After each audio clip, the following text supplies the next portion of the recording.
नमस्कार दोस्तों, स्वागत है आपका सोशल नोट चैनल पर। दोस्तों, हम सभी पीजीटी सन 2002 का पेपर को लगा रहे थे, जिसमें से पार्ट 1 आप देख चुके हैं 1 से 62 के प्रश्नों को, और आज 63वें प्रश्न से यहाँ पर स्टार्ट करेंगे। तो चलिए स्टार्ट करते हैं आज पार्ट 2। ध्यान से लगाइएगा, ज़रूरी चीज़ें नोट कर लीजिएगा। पहला प्रश्न होगा, सामूहिक उत्तरदायित्व की विशेषता किस शासन पद्धति में पाई जाती है? सामूहिक उत्तरदायित्व, संसदीय, अध्यक्षात्मक, मिश्रित, इनमें से कोई नहीं। अच्छा प्रश्न है और आपके टीजीटी पीजीटी में पूछे जाने की संभावना रहेगी। सामूहिक उत्तरदायित्व की, तो दोस्तों इसका सही उत्तर हो जाएगा ऑप्शन ए। तो संसदीय शासन प्रणाली जो होती है, ठीक है ना, संसदीय शासन प्रणाली में आपका जो है राजनीतिक व्यवस्था का संपूर्ण शक्ति जो है संसद में केंद्रित रहती है, ठीक है ना। सारी शक्ति कहाँ होती है?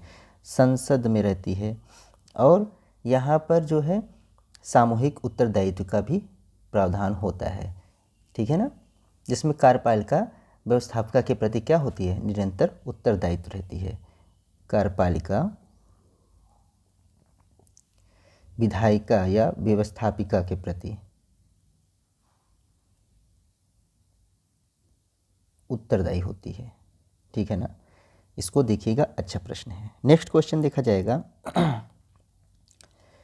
आधुनिक समय में अनेक कारणों में व्यवस्थापिका की तुलना में कार्यपालिका को अधिक महत्व प्राप्त हुआ है। निम्नलिखित में से कारणों का चयन करें। व्यवस्थापिका की तुलना में कार्यपालिका को अधिक महत्व प्राप्त हुआ है, कारण चयन करें। कल्याणकारी राज्य की अवधारणा, प्रदत्त विधान की अवधारणा, शासन के क्षेत्र में विशिष्ट ज्ञान की अवधारणा, प्रशासन की बढ़ती जटिलताएं। अब बताइएगा, इसमें से ऑप्शन दिया हुआ है, फटाफट प्रयास करिएगा।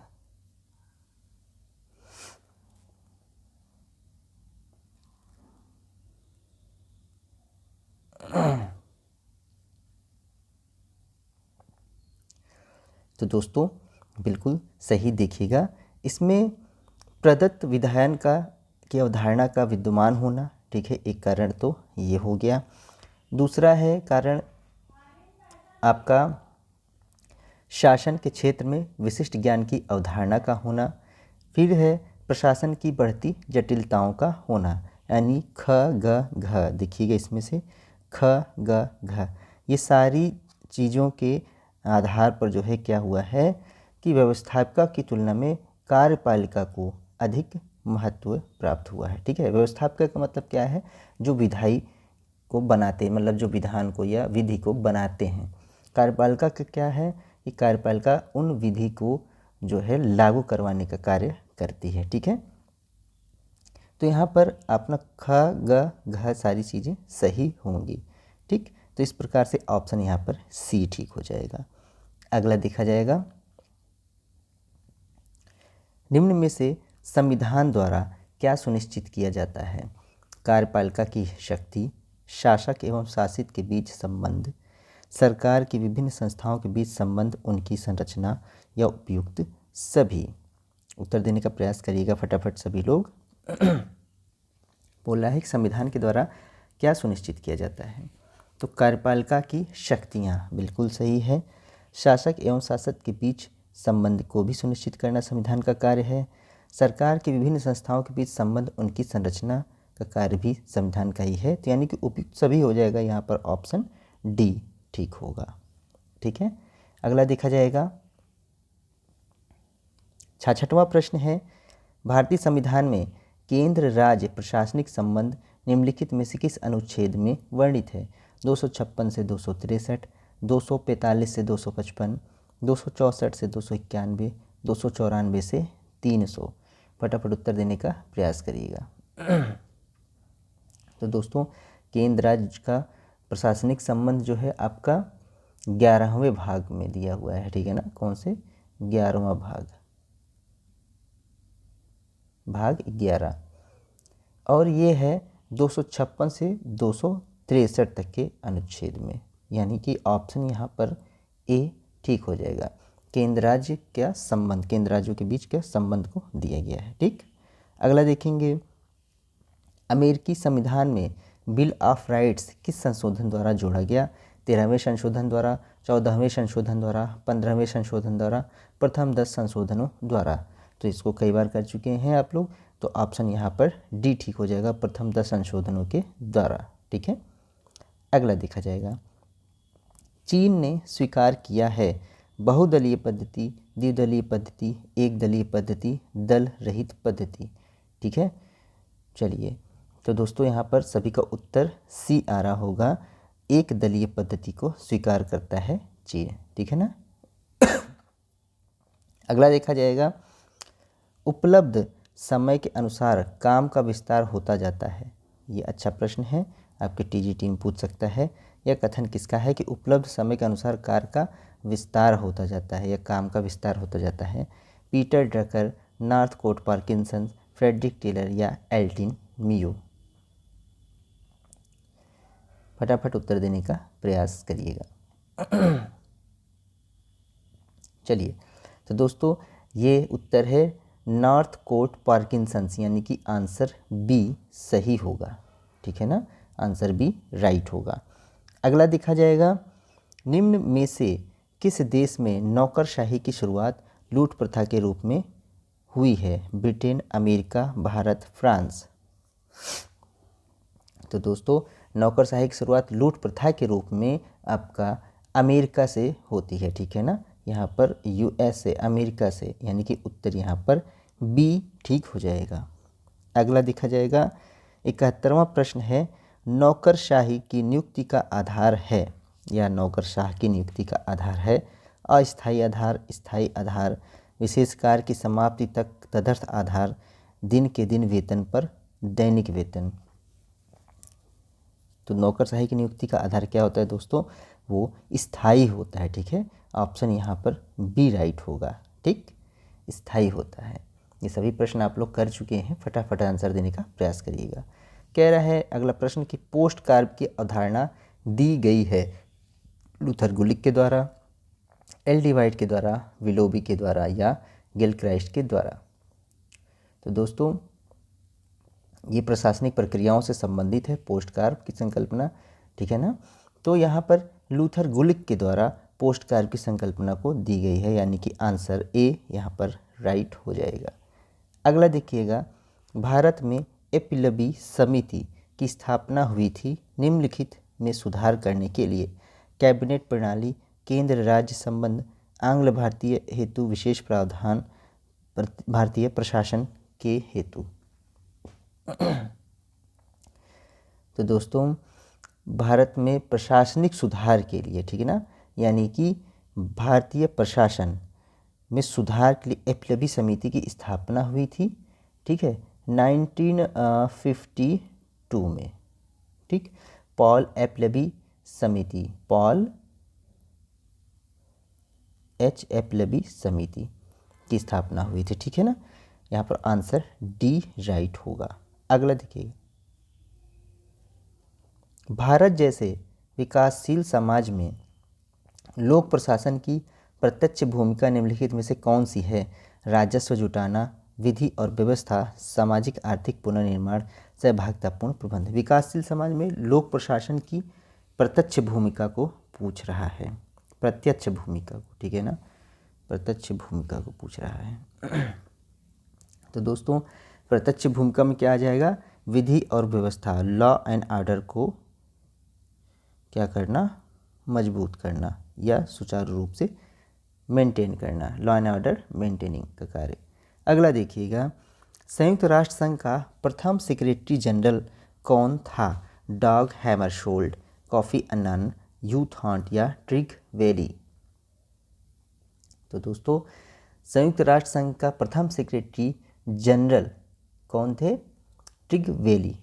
ठीक है ना, ट्रिग वेली थे। ऑप्शन यहाँ पर डी राइट हो जाएगा। अगला देखेंगे, 76वां प्रश्न है, दबाव समूहों का स्वभाव होता है राजनीतिक दल के रूप में, न्यायपालिका के रूप में, समूह अभिकरण के रूप में या अदृश्य सरकार के रूप में? दबाव समूहों का कार्य किस रूप में होता है?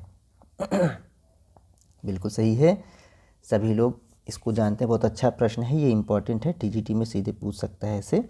तो यहाँ पर ऑप्शन डी राइट हो जाएगा, अदृश्य सरकार के रूप में, ठीक है ना। फाइनर बोलते भी हैं इस चीज़ को, ठीक है ना, फाइनर महोदय कहते भी हैं, ठीक है। अगला देखिएगा, बेल्जियम और हॉलैंड किन देशों के बीच मध्यवर्ती राज्य का कार्य करते थे? France England, France Germany, Germany England, Spain और डेनमार्क। तो दोस्तों इसका सही उत्तर है कि बेल्जियम और हॉलैंड जो थे ये दोनों आपका फ्रांस और जर्मनी राज्यों के लिए मध्यवर्ती राज्यों का कार्य करते थे, ठीक है ना। फ्रांस और जर्मनी देशों के लिए मध्यवर्ती राज्य का कार्य करते थे बेल्जियम और हॉलैंड, ठीक है। यहाँ पर उत्तर बी ठीक हो जाएगा। 78वां प्रश्न देखिएगा, एक देश गणतंत्र कहा जाता है जब वहाँ, अच्छा प्रश्न है टीजीटी के लिए, लोकतंत्र होता है, लिखित संविधान होता है, निर्वाचित राज्याध्यक्ष होता है, संसद सर्वोच्च होता है। गणतंत्र कब कहा जाता है? जब वहाँ पर वंशानुगत ना हो, वंशानुगत राजा या प्रधान या राज्याध्यक्ष ना चुना जाए, ठीक है ना। तो यहाँ पर ऑप्शन सी राइट हो जाएगा कि यहाँ पर निर्वाचित राज्याध्यक्ष होता है, ठीक है। ऑप्शन यहाँ पर जो है सी ठीक होगा, ठीक है। जैसे इंडिया, उदाहरण अगर देखेंगे तो जैसे कि इंडिया। अगला देखा जाएगा, अंतर्राष्ट्रीय न्यायालय में कितने न्यायाधीश होते हैं? 20, 21, 22 या 15? तो दोस्तों बिल्कुल सही है, अंतर्राष्ट्रीय न्यायालय की स्थापना कब होती है? तो आपका ये 3 अप्रैल 1946 में, ठीक है। और इसका कहाँ पर है? हेग में, इसकी जो स्थापना होती है हेग में। तो इसमें कुल 15 न्यायाधीश होते हैं, ठीक है। ऑप्शन डी यहाँ पर राइट होगा। अगला देखिएगा, निम्नलिखित में से कौन सा तत्व राजनीतिक दलों का नहीं है? अच्छा प्रश्न है। संगठन, मौलिक सिद्धांतों की असहमति, संवैधानिक पद्धति, राष्ट्रीय हित। राजनीतिक दल का तत्व पूछ रहा है, नहीं है, ठीक है। तो दोस्तों बिल्कुल सही, मौलिक सिद्धांतों की असहमति यहाँ पर शामिल नहीं होगा, यहाँ पर उत्तर बी राइट होगा, ठीक है। आंसर बी सही होगा। देखा जाएगा अगला प्रश्न, यहाँ एक दैत्य सो रहा है, उसको सोने दो, क्योंकि यदि वह जग गया तो दुनिया को हिला देगा। यह कथन किसके बारे में था? तो फ्रांस, जर्मनी, जापान और चीन, ठीक है। तो जो ग्लोबलाइज्ड स्तर पर जो है कई कारणों से एक बड़ी शक्ति के रूप में चीन उभरता रहा है, तो यहाँ पर चीन के लिए ये बात कही गई है कि यहाँ एक दैत्य सो रहा है, उसको सोने दे, क्योंकि वह यदि जग गया तो दुनिया को हिला देगा, ठीक है। ऑप्शन डी राइट होगा यहाँ। अगला देखेंगे, 82वां प्रश्न है, संयुक्त राष्ट्र अमेरिका की सीनेट के लिए प्रत्येक राज्य से कितने प्रतिनिधि चुने जाते हैं? 5, 10 प्रतिनिधि जनसंख्या या क्षेत्रफल के हिसाब से, या 2? 22वां प्रश्न का उत्तर दीजिएगा 82। तो बिल्कुल सही है दोस्तों। तो प्रत्येक राज्य से 2 प्रतिनिधि, यानी कि ऑप्शन यहाँ पर डी राइट हो जाएगा, 2 प्रतिनिधि चुने जाते हैं, ठीक है। अगला देखिएगा, तटस्थता राज्यों का वह अवस्था है जिसमें युद्ध के समय वे इस संघर्ष में भाग नहीं लेते। तटस्थता, दोनों युद्धरत पक्षों से अपना शांतिपूर्ण संपर्क बनाए रखते हैं। यह कथन निम्नलिखित में से किसका है? लास्की, प्लेटो, अरस्तु या लॉरेंस का? 83 का आंसर दीजिएगा। बिल्कुल सही आंसर आ रहा होगा आप लोगों का। तो यहाँ पर लॉरेंस क्या कहते हैं कि तटस्थता राज्यों का वह अवस्था है जिसमें युद्ध के समय वे इस संघर्ष में भाग नहीं लेते हैं, ठीक है ना। युद्ध के समय क्या करते हैं? संघर्ष में भाग नहीं लेते हैं, और जो दोनों युद्धरत पक्ष हैं वहाँ से अपना शांतिपूर्ण संपर्क बनाए रखते हैं, उसी को क्या तटस्थ राज्य में गिना जाता है। ये ऑप्शन डी हो जाएंगे, लॉरेंस का कथन है ये। असंलग्न राष्ट्रों का प्रथम सम्मेलन कहाँ हुआ, यानी कि NAM, non alignment movement. Jakarta Indonesia, Belgrade Yugoslavia, काहिरा इजिप्ट, नई दिल्ली भारत। तो दोस्तों सही उत्तर बताने का प्रयास करिएगा फटाफट। तो यहाँ पर बेलग्रेड हो जाएगा, ठीक है ना, ऑप्शन बी राइट है। बेलग्रेड में असंलग्न राष्ट्रों या नैम की प्रथम सम्मेलन की गई थी, ठीक है, ऑप्शन बी सही है। अगला देखें, सन 1967 में जब आसियान संगठन बना तब उसका उद्देश्य क्या था। सदस्य राष्ट्रों के मध्य परस्पर आर्थिक सहयोग, चीन से लड़ने के लिए राजनीतिक प्लेटफॉर्म तैयार करना, पश्चिमी साम्राज्य के बढ़ते हुए प्रभाव को रोकना, ऑस्ट्रेलिया के प्रभाव को रोकना। उत्तर देने का प्रयास करिएगा। तो दोस्तों आसियान का जो निर्माण हुआ उसका प्रथम उद्देश्य था, मतलब कि मुख्य उद्देश्य था कि दक्षिण पूर्व एशिया के जो भी देश थे उनके सदस्य राष्ट्रों के मध्य पारस्परिक आर्थिक सहयोग को बढ़ावा देना, ठीक है ना, आर्थिक सहयोग के लिए। ऑप्शन यहाँ पर ए राइट हो जाएगा। आईआर का प्रश्न है, अच्छा प्रश्न है, ये सब चीज़ें जो है पूछता है आपका। संयुक्त राष्ट्र संघ की सामान्य सभा का सेक्रेटरी जनरल है Boutros Ghali, Kofi Annan, Yasser अफरात या इनमें से कोई नहीं। तो दोस्तों इसका सही उत्तर क्या हो जाएगा, ऑप्शन डी, इस समय इनमें से कोई भी नहीं, ठीक है। कमेंट बॉक्स में आपको बताना है कि वर्तमान में कौन है, ठीक है, वर्तमान में कौन है, कमेंट बॉक्स में आप लोग जो है इसको लिखिएगा। 27वां प्रश्न है, राष्ट्र संघ की स्थापना निम्नलिखित में से किस देश में हुई। 1914, 1920, 1919, इनमें से कोई भी नहीं। राष्ट्र संघ की स्थापना पूछ रहा है। 27वें प्रश्न का उत्तर दीजिएगा। बिल्कुल सही उत्तर आ रही होगी। तो राष्ट्र संघ की स्थापना शांति व्यवस्था को स्थापित करने के लिए, ठीक है ना, शांति व्यवस्था के उद्देश्य से राष्ट्र संघ की स्थापना 1920 में की जाती है। ऑप्शन बी राइट होगा। 28वां प्रश्न देखिएगा, निम्नलिखित में से कौन सा देश संयुक्त राष्ट्र संघ की सुरक्षा परिषद का स्थायी सदस्य नहीं है। तो भारत, अमेरिका, सोवियत संघ, ब्रिटेन। बिल्कुल सही उत्तर है, भारत जो है यहाँ का स्थायी सदस्य नहीं है, ठीक है ना। जो सुरक्षा परिषद है संयुक्त राष्ट्र संघ की, उसके भारत जो है स्थायी सदस्य नहीं है, बल्कि सुरक्षा परिषद में कुल कितने होते हैं, 5 + 10, तो ये 10 में से है, यानी अस्थायी सदस्यों में शामिल है, ठीक है। बाकी स्थायी सदस्य में 5 जो स्थायी सदस्य होते हैं उनमें आपके कौन कौन हैं, अमेरिका, ठीक है, और ब्रिटेन, और चीन,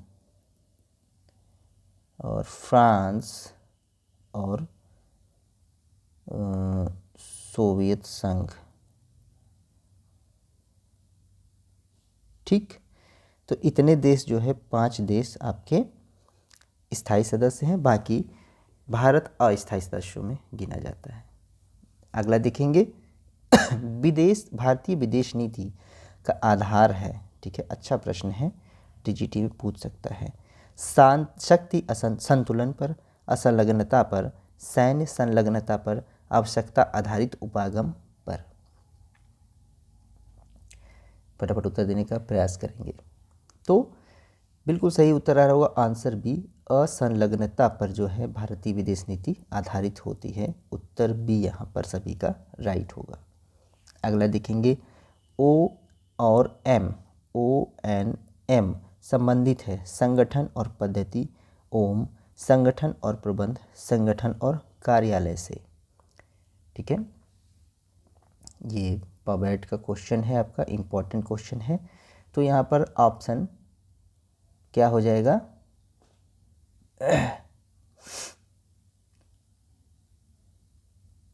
ऑप्शन यहाँ पर सी होगा, ठीक है ना, ऑप्शन सी राइट होगा। ऑर्गेनाइजेशन एंड मैनेजमेंट, ठीक है ना, ऑप्शन यहाँ पर सी हो जाएगा।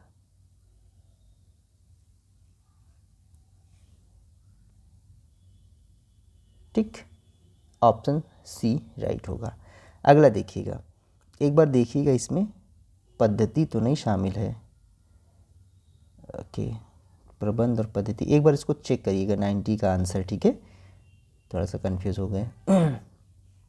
अगला देखिएगा, 1968 का मिन्नोब्रुक सम्मेलन संबंधित है लोक प्रशासन से, नवीन लोक प्रशासन से, निजी प्रशासन से, संगठन से।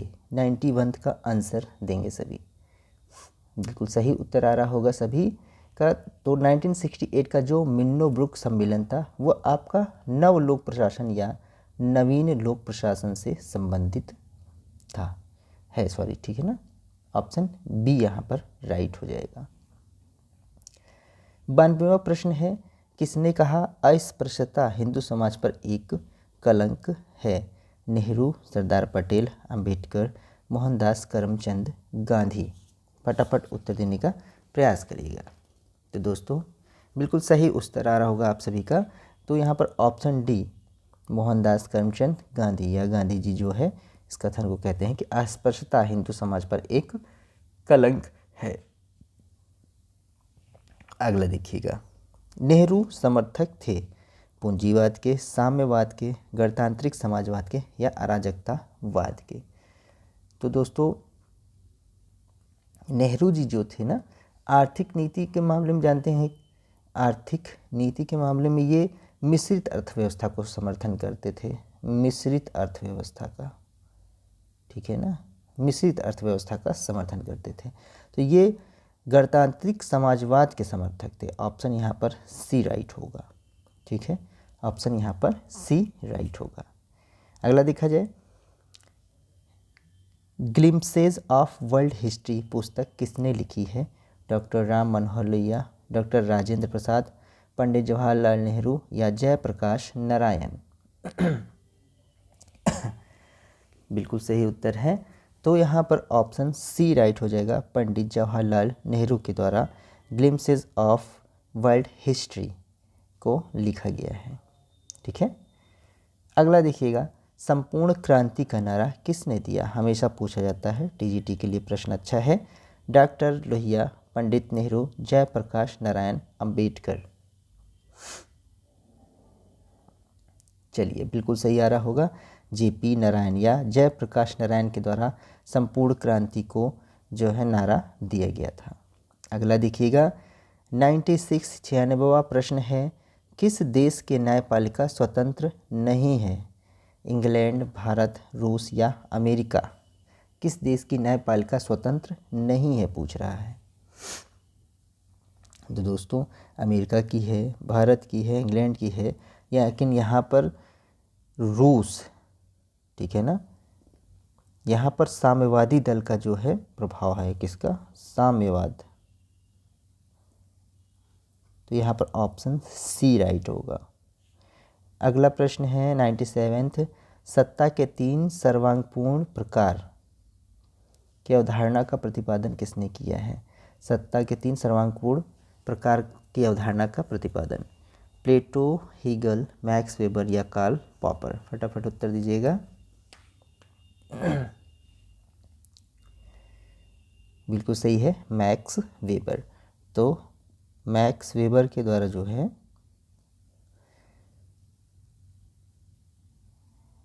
संप्रभुता या सत्ता का 3 प्रकार बताते हैं। ठीक है, इसको बताया भी है। एक पारंपरिक प्रभुत्व, दूसरा है करिश्माई सत्ता, तीसरा है वैधानिक या कानूनी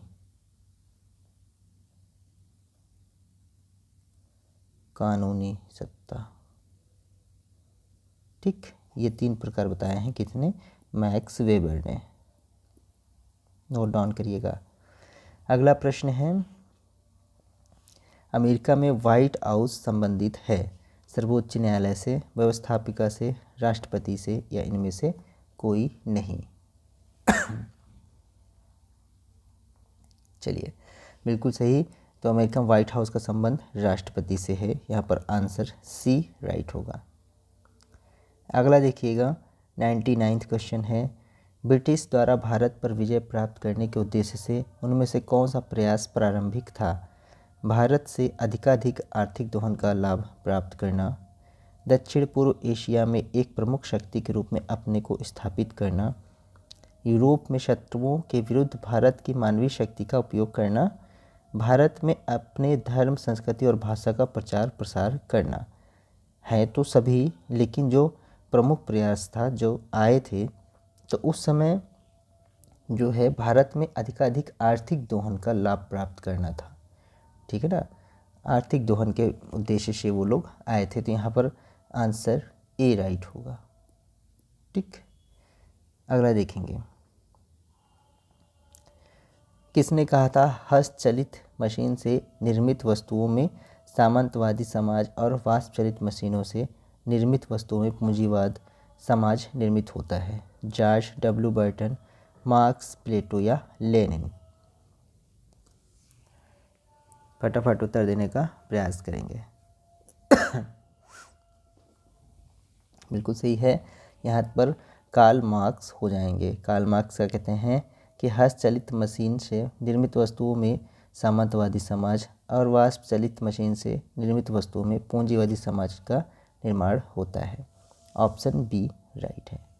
तो दोस्तों, ये थे आज सन 2000 का पीजीटी का पेपर, आज यहाँ पर समाप्त होता है। ठीक है, जिनने पहले वीडियो नहीं देखी वो पहले वीडियो भी देख लेगा, इसकी पार्ट 1 के रूप में है और ये पार्ट 2 के रूप में है। तो यहाँ पर पूरे कंप्लीट उस समय 100 प्रश्न आते थे, तो ये आपके सामने 100 प्रश्नों को दिया गया है। चलिए फिर मिलते हैं वीडियो के साथ अगली। बहुत बहुत धन्यवाद सभी को जुड़ने के लिए। जय हिंद।